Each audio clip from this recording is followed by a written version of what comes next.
Hello, I'm Joyce Woodworth. Welcome to the Spirit of Winona. In the early 1930s, 3 new restaurants opened in Winona. 2 became known throughout the nation, and 1 became very popular with the local people.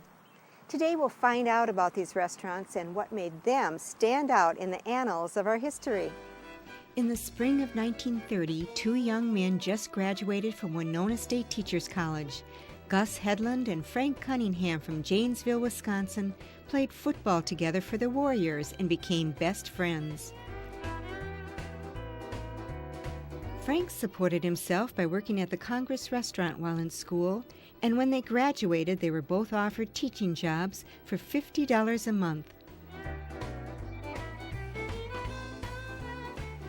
With Frank's work experience, they decided to open their own restaurant rather than settle for the meager teaching salary. They rented a small building at 125 Main Street and called it the Steak Shop. They served food 24 hours a day, 7 days a week. They served soup for a nickel and a specialty steak sandwich for 15 cents. There was space for 60 patrons in this small building, but on nice days they could serve in the watermelon garden which sat next to the restaurant. There was a dining room in the basement with tables and chairs, and a lunch counter on the first floor. Gus stayed with the restaurant only 5 months, and Frank stayed for 45 years. After Prohibition, the Steak Shop was granted the first beer license in Winona, which Frank kept only for 1 year. He discovered that being open 24 hours a day and serving beer did not mix well for his clean-cut establishment. Another building was soon built on the watermelon garden, and in its hallway, Frank and his brother Art began a taxi service. The Steak Shop remained in this building until 1946, when Frank purchased the larger building to his left. The taxi service moved to the smaller building and the name was changed to the Royal Cab, which the brothers named after their mother's Royal Lemon soap. Frank split his time driving cabs and working in the restaurant, which was now totally remodeled and expanded to about twice its size. The new building consisted of 3 rooms, a lunch counter in the front with short-order cooking equipment, and a dining room in the middle with booths and tables. The newest craze jukebox was at the back of the room, and morning glories were stenciled on the wall. The back room held a private dining room called the Huntsman's Room, and a picture of a fox hunt hung on the wall. A door led to the kitchen, which still remained in the old steak shop next door. The restaurant still remained open 24 hours a day during this time.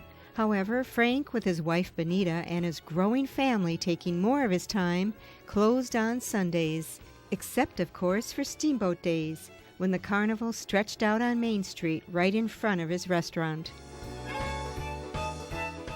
The staff of the Steak Shop remained loyal. Many of the waitresses worked there for years. Stacia Osmond, better known as Ma, made it her home for 35 years.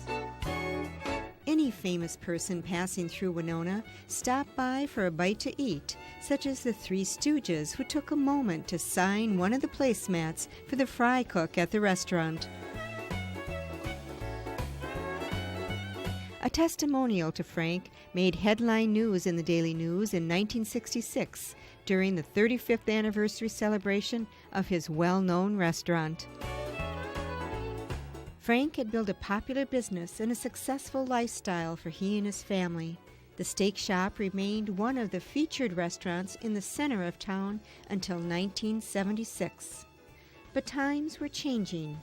Urban renewal was incorporated in the city, which basically meant the old buildings would be demolished in the downtown area and replaced by newer, modern-designed buildings and parking lots.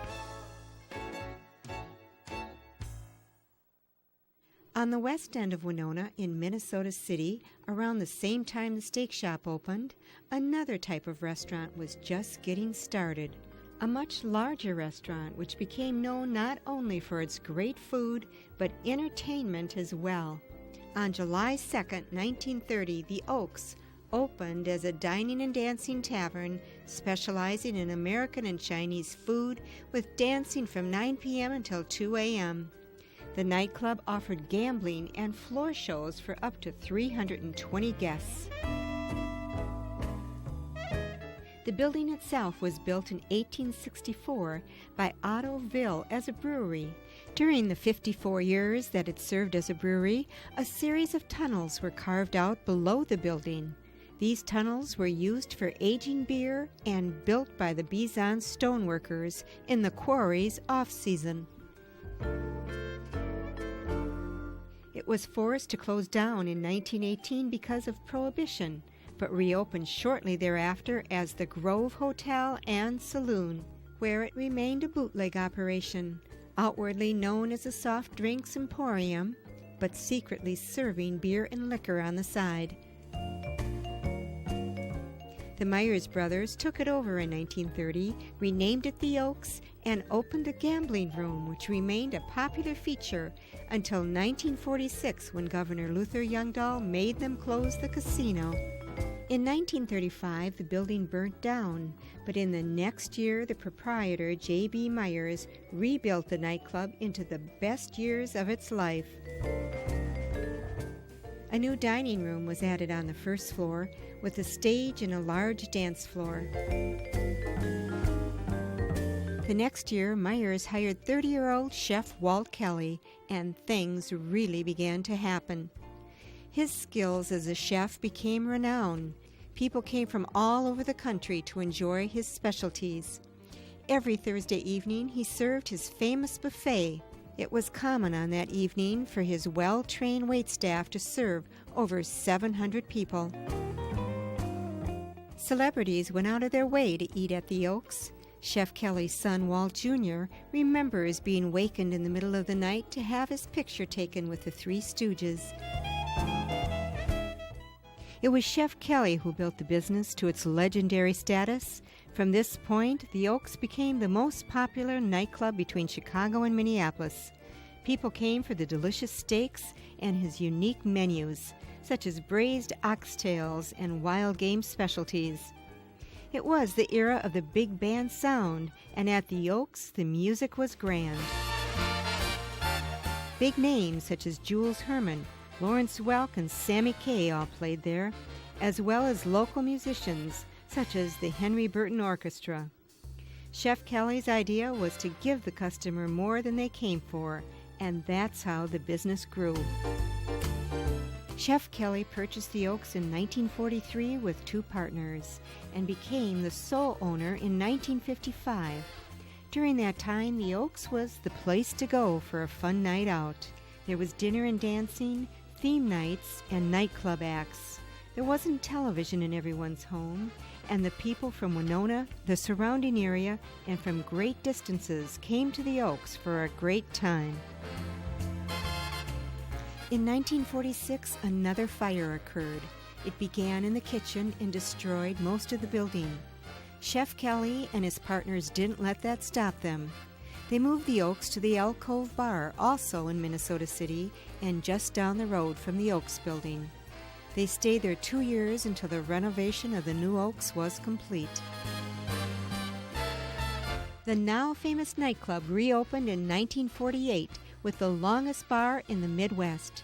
10 bartenders worked behind 87 feet of bar space. In the corner, the latest entertainment was placed, the television set, which eventually would put this popular nightclub out of business. A cement floor was laid in the dining room with an asbestos ceiling which included 9 large cutout circles and recessed lighting. A modern kitchen was installed, and Chef Kelly, with his wife Lottie at his side, ran the still popular nightclub successfully until 1957, when Chef Kelly tragically died in a car accident. Lottie sold it 2 years later to Carl Gerkenfertner, who ran it throughout the 60s and early 70s. However, the big band era was over. Television was in everyone's home, and the people of Winona didn't seem to crave the excitement that once was available at this famous old nightclub.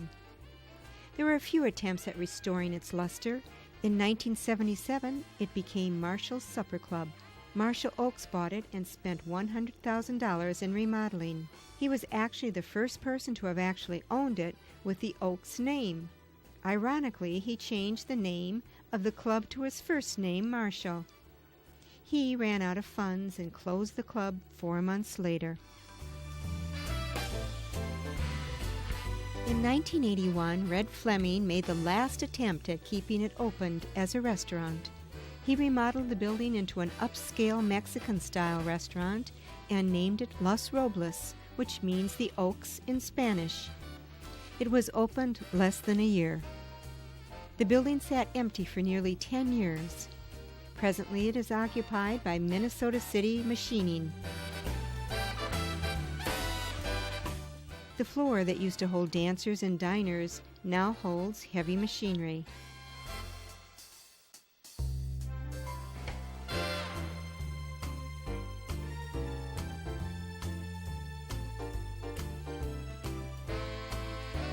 The kitchen is a warehouse, and the stage holds an office. In the basement, Carmen Wilson, the current owner of the business, points to the axis of the tunnels and caves which run in all directions below the building. Here, some of the rings from the beer barrels still lie on the floor, remnants of a brewery from 140 years ago. In another basement room once used to house gambling machines, Jeff Bruss, the other current business owner, points out a secret passageway to the tunnels. Told that this is where they used to escape from gambling, from the feds. If it's true or not, we don't know, but it does lead down to the caves. An interesting fact that may or may not be true, but definitely adds to the mystique of what this building was all about.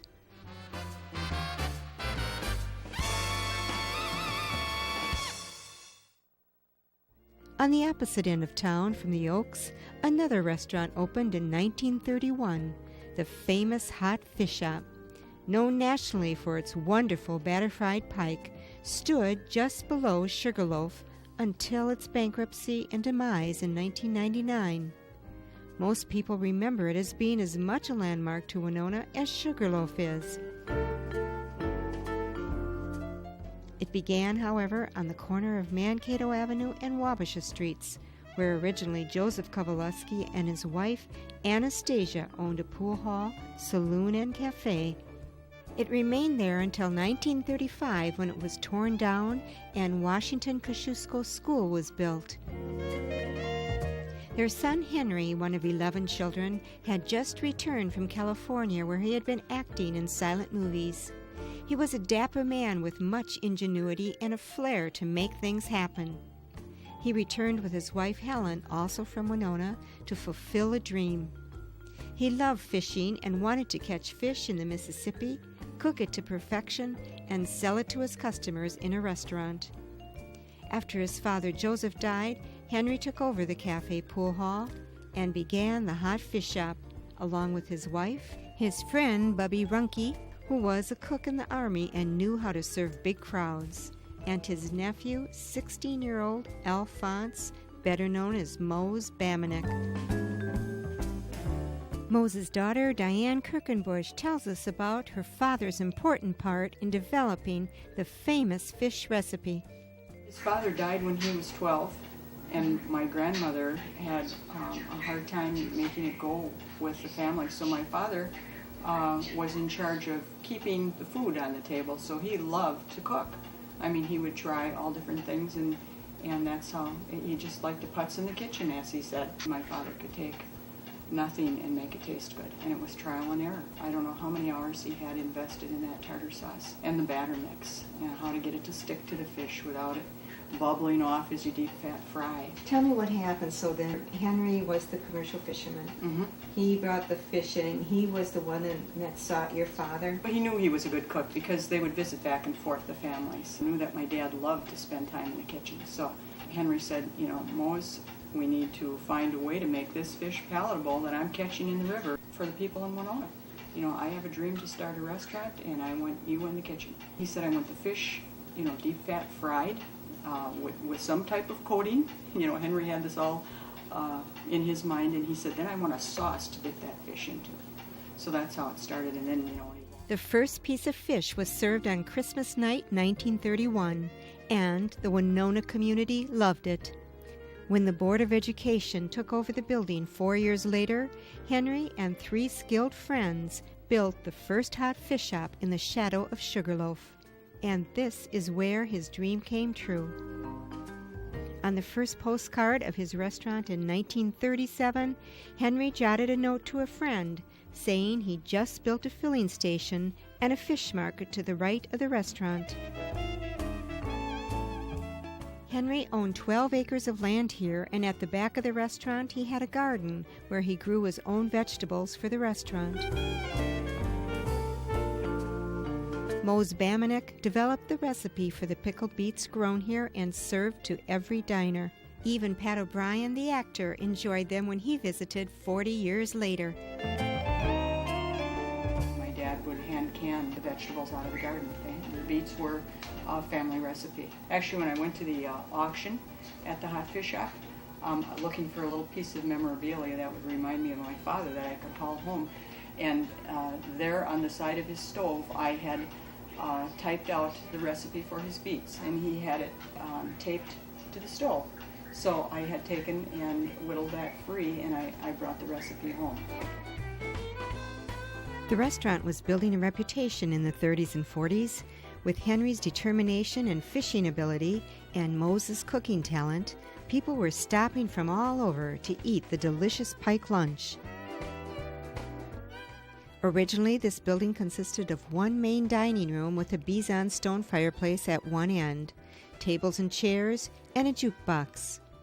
There was a kitchen and office downstairs, and living quarters upstairs for Helen, Henry, and their son Lambert. In 1935, when the Sugarloaf hot fish shop opened, Lambert was 18 and quite a sports figure in Winona. He was one of the star players for the Polish National Alliance team, which later evolved into the Winona Chiefs. Things were going along smoothly until the war came along, and young Mose Bamanek, their cook, was called to serve. At that time, the hot fish shop had to close. Henry and Helen were then without a cook.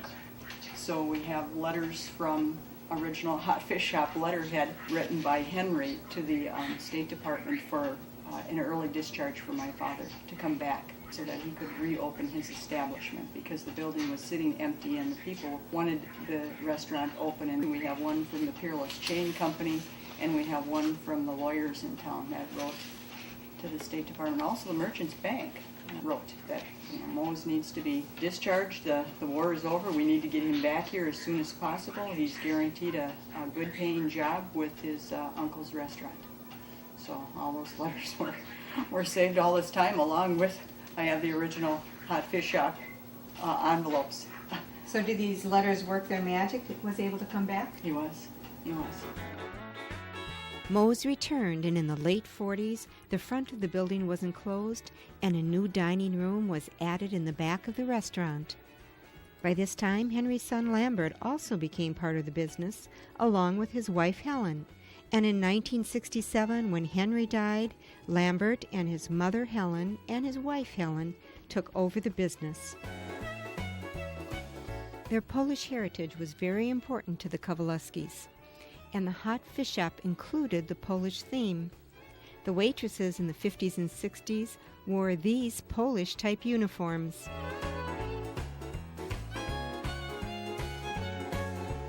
By 1969, a third dining room was added at the back, and a cocktail lounge was added on the side of the building, which had its own name, the Fisherman's Lounge. The lounge had entertainment and dancing, and a special spot reserved at the bar just for Lambert. The quality of the food was at the core of the success of the hot fish shop, and Henry's wife, Helen, stressed the importance of that as well as presentation. Helen was the big initiator of that. At the end of the assembly line in the kitchen of the hot fish shop, Helen sat where those plates were finally put for the waitresses to take out and serve to the clients. And she would pop up off that chair every couple minutes and check it out.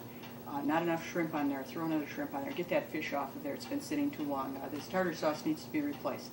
Replace that, and that's why it thrived, because there was quality control. Helen lived for 11 years after Henry died, and in 1978, Lambert and his wife, Helen, took over the business completely.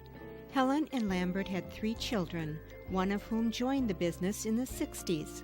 Lambert attempted to franchise the restaurants in other parts of the Midwest in the 60s, and his daughter Nancy and her husband Joe Cushionette ran the Anoka restaurant. The franchises were unsuccessful, and soon thereafter Nancy and her husband joined Lambert and Helen in running the Winona Hot Fish Shop. In 1987, Lambert died at the age of 70, and Nancy soon became the sole owner. Mose stayed with the hot fish shop for 3 more years. He retired in 1990 after 60 years of cooking and providing the best recipes that the Winona community loved. The hot fish shop closed in 1999 because of, according to Nancy Cushionette, tremendous overhead. Winona was sad to see this institution leave, and in its place, a modern franchise appear. But the recipes that Mose created for the hot fish shop are still with us. His daughter Diane is presently bottling Mose's tartar sauce and selling it at Midtown Foods and Econo grocery stores. And it is delicious. I picked it up the other day at Midtown. It's wonderful. I had it with some fresh fish caught right out of the Mississippi River, and it was great. It's an excellent product. I think it's the best tartar sauce that ever was. Some people say it's so good they eat it right out of the jar. Well, give us the secret ingredients. The secret ingredients are right on the side of the jar. Turnip greens. A lot of people in Winona say that they have the quickie recipe from the hot fish shop, and they do. It has circulated. Everybody has that in their recipe file. But the turnip greens are really the secret to having this sauce taste like it did in the 1930s when my dad started with the hot fish shop. Diane, tell me a little bit about the memorabilia that you collect regarding the hot fish shop. I like to collect anything that pertains to the hot fish shop. So I have old postcards, and I have some of the gadgets that they would hand out in the 40s and 50s. Some of the stir sticks, and this is a toothpick that actually pulls out, and they have these right out at the checkout and use it as a traveling toothpick. Oh, cute. So, and I like to collect the buttons that they readily handed out in the 70s, probably late 60s. The Slavyarsnik, which is Polish for peace. I mean, they were very witty, funny people, and they would come up with all kinds of clever sayings on their buttons, and I just like to collect whatever I can find with Hot Fish Shop. Tell me what your feelings are about the hot fish shop closing and carrying on the tradition of the hot fish shop. Do you think that's possible? I think it is. I think if you find a man like my father that has that natural art of being able to prepare food consistently good every time, I think that Winona could support another hot fish shop. Well, I want to thank you so much for sharing all your stories about the hot fish shop and sharing with us your father also, and what kind of a man he was and what a great cook he was and how we enjoyed his cooking for so many years. Okay, thank you very, very much for coming today, Joyce. Thanks. And thank you for joining me today. Please join me again next week. Till then, enjoy the Spirit of Winona.